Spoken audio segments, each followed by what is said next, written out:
there, welcome to my channel, New Beginnings, my everyday life in rural Cyprus. And you can see I'm somewhere else again today.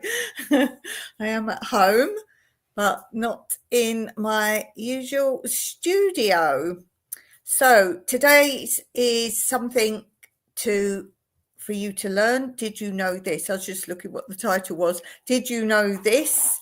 So we're going to learn some new things today in some fun ways. So let's get right on with it and begin with this.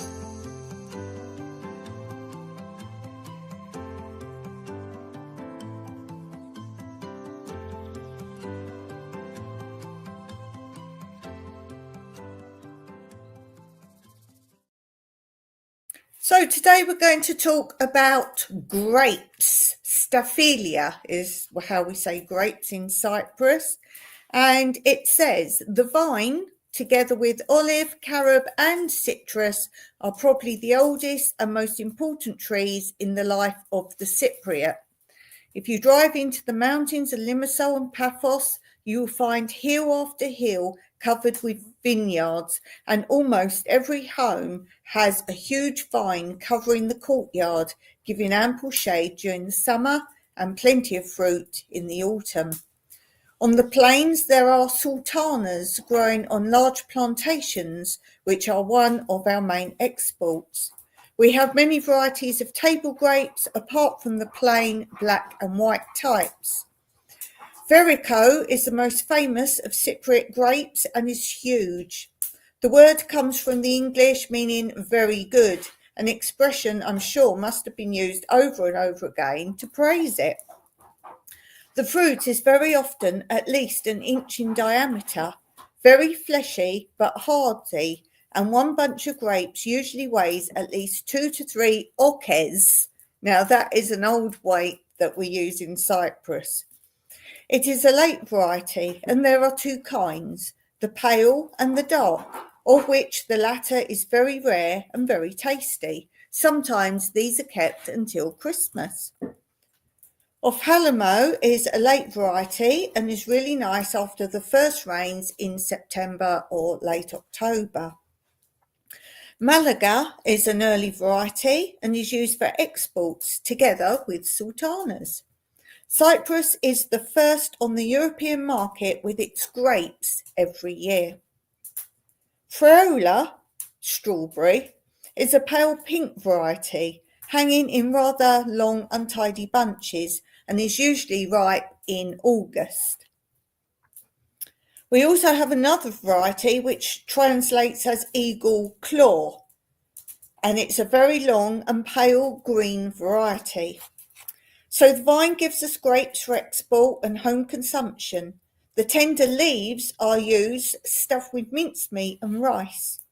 We get raisins and grape juice. And last but not least is a must for us, our famous wines and spirits. The villagers also produce a grape syrup, which is used in many ways in the homes, but it's hard to find on the open market. They also make a winter preserve, which is produced from the grape juice jelly. And at the end of July, all the big farms in the plains are teeming with youngsters who work there during the packing season. Then, towards the end of August and during September, the villages around the Troodos mountain range in the vine-producing areas suddenly get busy. One can see the important season is ahead from the stacks of packing cases heaped at the roadside in the large baskets that are brought in quantities. The vineyards change colour and the grapes hang blue, black or yellow, waiting. The women get their cauldrons out and clean them and have them newly lined with zinc. The roofs are swept, and so are the patches in the courtyards where the raisins will be spread. Nuts and almonds are cracked and strung into long necklaces and tied to fork-like branches, ready to be dipped in the grape jelly. The men prepare the earthenware jars that will hold the must for the family wine, and the distilleries for Zivonia, the Cyprus equivalent of schnapps. Then one day the grapes are ready for picking, and all, both young and old, go to the vineyards to pick the precious fruit. The donkeys, led by the women and children, come home laden with huge baskets full of grapes. These are selected, and those destined for the grape juice are pressed. Years ago, of course, the grapes were pressed by treading, but nowadays, of course, machines do the job. So I hope you enjoyed that. That's a little introduction into the grapes and the raisins of Cyprus, how we grow them. Did you learn something new there today? Let's go and check out the comments. Hey, we have my good friend. We have Della Smalley here. Della says, good morning, Dawn. Have a good day and take care. Here in Texas, I've tried to grow grapes, but I haven't had good luck. But I'm not going to give up. No, do not give up. Well done to you, Della. I'm sure it will happen one day. Do different varieties. Try different ones each time because different regions, different varieties take well. So here's a hello, especially for Della Smalley.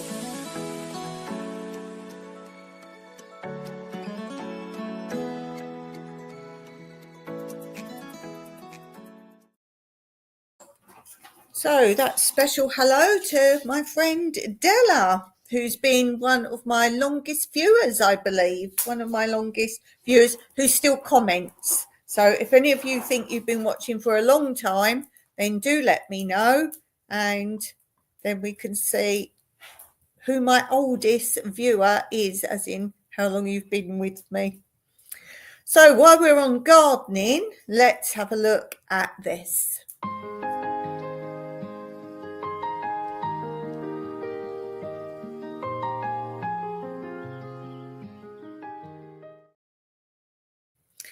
So I'm in the process of putting together a video of companion planting, what grows with what and what helps other vegetables and produce grow.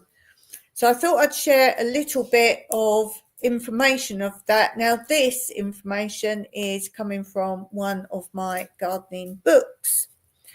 And this talks about vegetables amongst flowers. And it says, vegetables of various kinds can be grown successfully amongst border plants and shrubs. A number of the dwarf varieties could be used for edging a bed or border, as could herbs. Chives make a very good edging, as does parsley, especially the markedly curled varieties such as moss curled. French beans are also suited to a front row position and could be grown either as a continuous edging or in groups amongst other low-growing plants. Beetroot is another good choice, again making groups among low-growing border plants. The purplish foliage is very pretty and looks particularly striking with silver-leaved ornamental plants. The green fern-like foliage of carrots also makes a pleasant contrast with more colourful plants. Groups of lettuce are also recommended for front row work, particularly variety salad bowl, which is deeply cut curled leaves. Endive, the lettuce-like salad vegetable, could be tried, choosing the moss curl kind, which is by far the most decorative again. Radishes may be sown in any small space between dwarf plants, as can spring onions and early turnips. Bush tomatoes are also highly recommended, especially Tiny Tim, which is only 37.5 centimetres high. It's an early cropper, producing tiny but delicious fruits. Larger vegetables are best grouped with the taller border plants or shrubs. Some could be permanent crops, such as globe artichokes, whose very handsome foliage looks well with tall border plants. Outdoor tomatoes can be grouped here, and there are among ornamental plants during the summer. Peas can be grown up a trellis or a wigwam of hazel sticks. Choose the early varieties of pea rather than main crop ones, for example, early onward, Felton first, for example. and these do not need sticks, as it is a dwarf variety. The edible potted mange tout or sweet pea is particularly productive and therefore ideally suited to a small garden. Runner beans are of course specially suitable for growing up a trellis or wigwam of sticks, the brilliant scarlet flowers being extremely attractive in a border. So there is some ideas for you for your garden. And before we go on to our next section, we should do Quote Corner for Monday.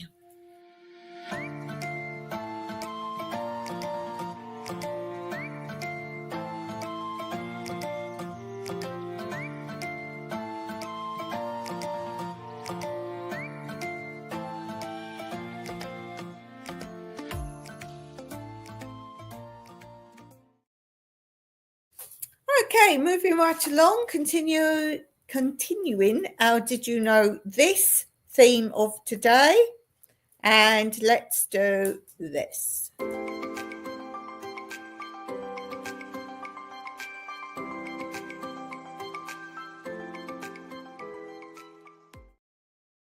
So our Nats, Hats, Facts and Stacks section, let's talk about shoes today.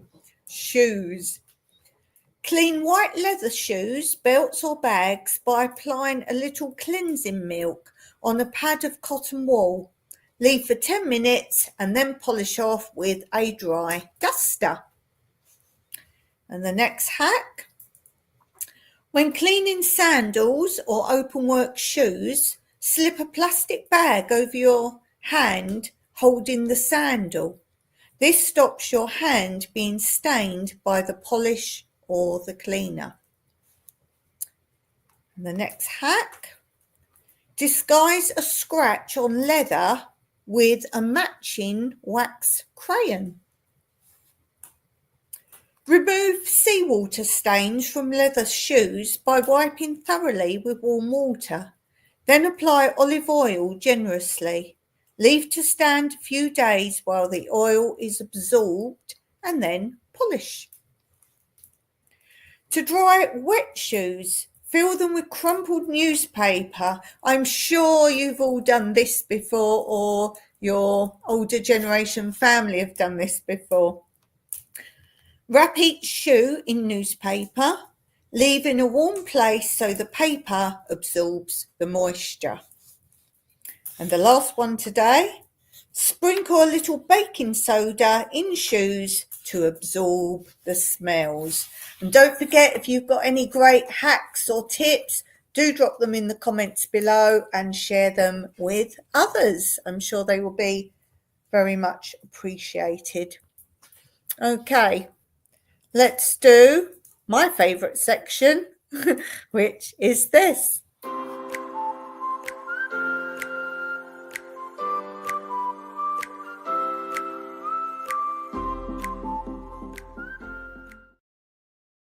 So I've got a very funny one for you today. I hope you enjoy this. And it goes. The bishop had received quite a few letters about a certain young curé who, in the opinion of the writers, had a far too much beautiful and attractive housekeeper. The bishop decided to pay a visit to the parish and went to stay with him.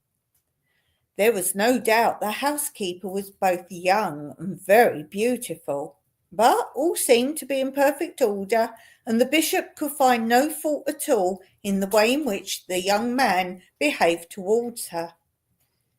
The bishop was taken on a conducted tour of the parish and was shown the highly prized candlesticks of solid gold which stood on the altar in the village church. The bishop took his leave.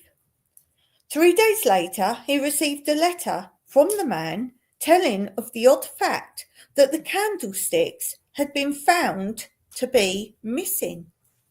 He wrote, "Of course, I do not say that a man so eminent as your Grace has taken the candlesticks, but I think you must agree that the disappearance of the candlesticks on the day your Grace's departure could be taken as a strong circumstantial evidence.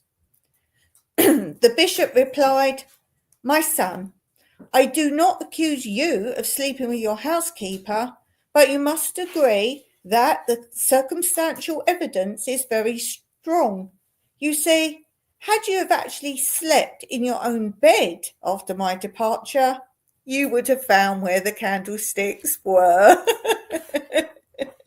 I like that one. I think that's brilliant. Okay, let's move on to this.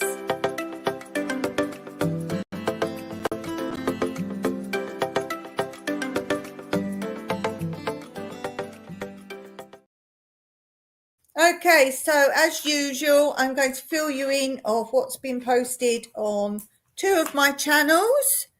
And let's run the ticker tape of the first one that we're going to talk about today. So running under the bottom there on the ticker tape, ticker tape is my other channel, Tranquility Through Life's Natural Beauty. Thank you to all of you who I know subscribe to that. So let's see what's being posted on that. And you will see on Friday, I posted my video I kept talking about, can you solve this true crime? So that is a story I read to you with all the evidence, and you have to come up in the comments with who did it. There is no answer. It is a true crime, and it was never decided as to the outcome, but you'll hear all about that in the story. So I want your opinions under that video to tell me who you think did it. Da, da, da. And then prior to that, I posted a video on restock, reorganization, and it's all about my cross-stitch threads. So if you're into crafts and you're interested in embroidery or cross-stitch, you can see my organization of those. And then Friday coming up, I've got another video, and that is of my dogs that I had in England, my Yorkshire Terriers, and it's a really funny one, really funny video. So do go and take a little look at that. And let's have a look at this channel. Let's see what's been going on here, what's coming up, and what's been posted. I'm a little bit awkward without my desk today because I can't turn the page. The pages have got stuck together. Right. There we go. Okay, so let's have a look. We've got, what are we on? Monday. Today I have posted an unboxing. We got mail. Yes, we got mail. So do go and have a look at that. And this is parcel 1 of 2 because there was so much in parcel 1 that I didn't even get to do parcel 2. So that will be coming up. So if you want to see what we got, then do have a look at that. And then on Wednesday, I've got coming up another garden update of what's growing in my garden and other jobs that I've been doing in my garden. So do have a look at that. And then we will be having, after that, a video coming up of places in Cyprus, a lovely gorge with amazing views. It's not the ravine by my house, it's another one, and it's a wildlife observation area as well. So that will be coming up next after that. So do take a look at that. Okay, let's go on. Let's move along and let's learn about this.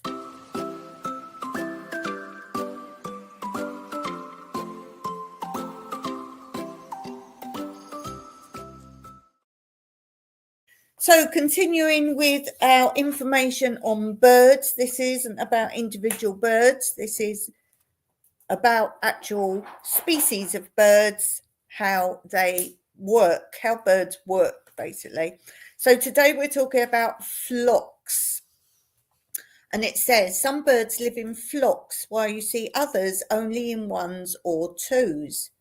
Starlings, for example, are gregarious, while robins are solitary, although they sometimes gather to spend winter nights in communal roost. There are sensible reasons why some birds choose to live in flocks and others prefer the single life. The benefits of flocks. A bird in a flock gets protection from predators simply because a hawk, say, finds it difficult to concentrate its swooping attack on a single target if there's a number of birds milling about. Imagine trying to catch a tennis ball when you've dropped a whole box of them. It's hard to pick one up from the half dozen bouncing all over the place.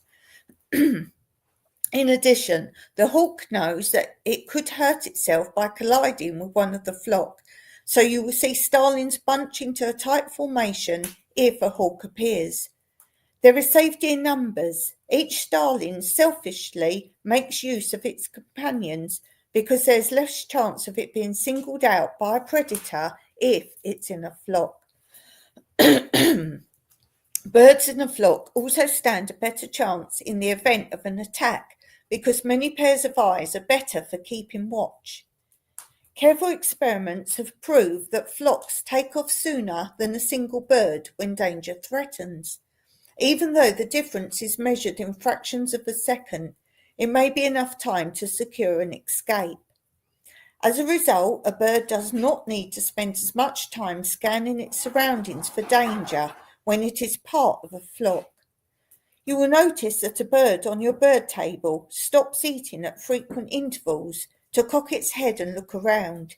If it is joined by other birds, it can afford to be less vigilant, and by relying on the others to share guard duty, it can increase the time it spends feeding.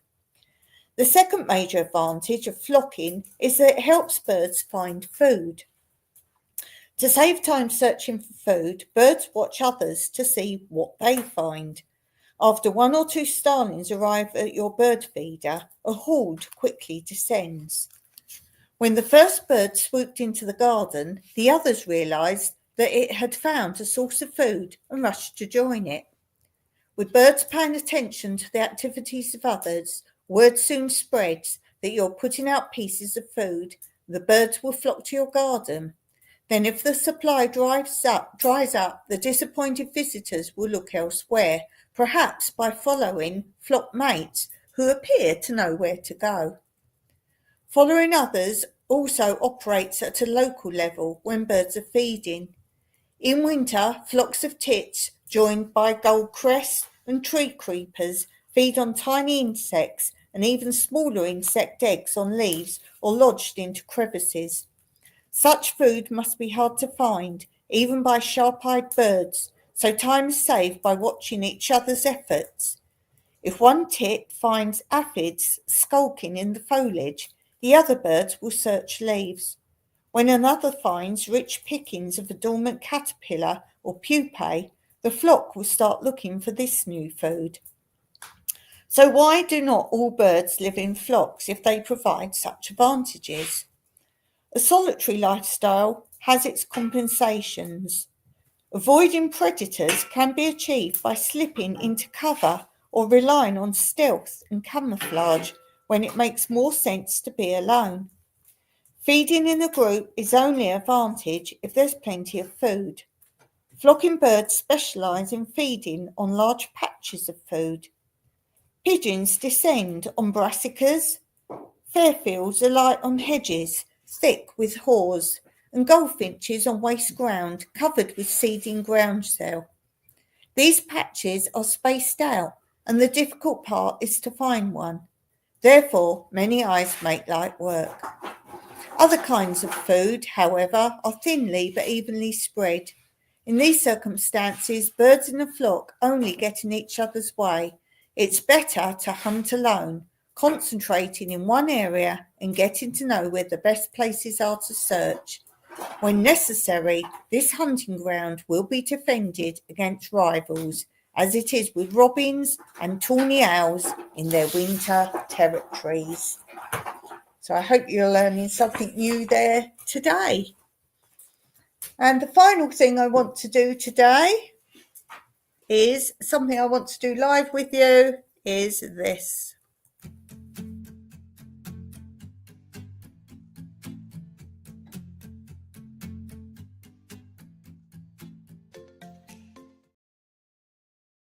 Okay, so do you know what this is? Do you know what this is? I'm sure some of you know what it is.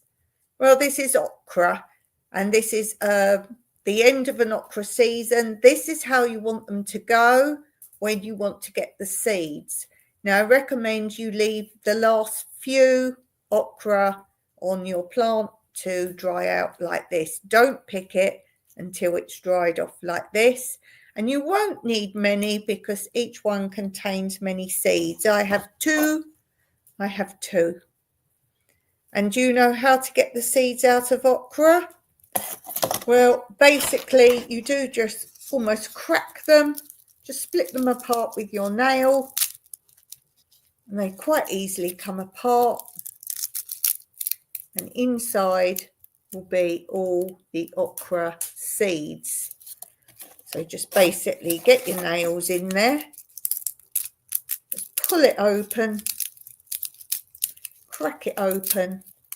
And there are lots of different grooves. Each of these slits holds many seeds. It's very difficult to do it. Let me just pull that back. Maybe you can see all these black seeds inside. Can you see all the black seeds? No, that's not all of them.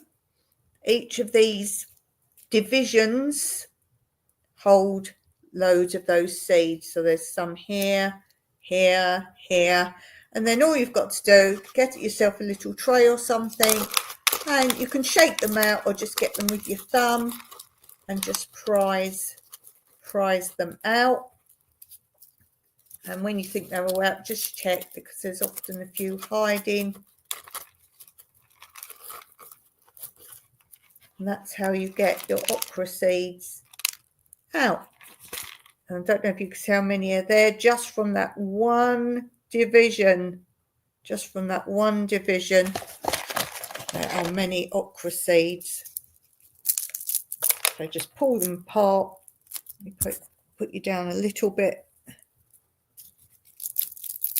And you'll see them drop out.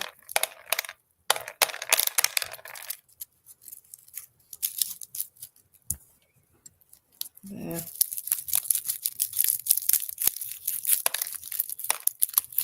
You hear them all dropping out.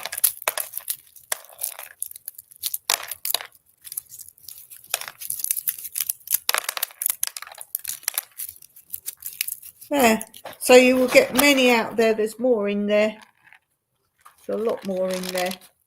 But that is how you get your okra seeds. They're dry, and so straight away you can use those if you want to continue growing your okra. And did I say they're called ladies' fingers in Cyprus? We call them ladies' fingers. They're like long pointy fingers with pointy fingernails. So we call them ladies' fingers here. So that's how you can get your okra seeds out. Do you grow okra? Many people have said to me they've grown okra and don't like the taste of it. My answer is always pick it earlier when it's much shorter. Because I didn't like it. My husband Mike didn't like it. Pick them shorter and earlier. Don't let them get long and fat, and try them again. And I guarantee they taste so much different. So we're going to finish there today. Thank you so much for watching. Hello to you if you're watching back later. Thank you very much for watching. And do let me know if you're watching in the comments so I can come and say hello to you. Until next time, I will be back here on Wednesday. Until then, as always, Meraki.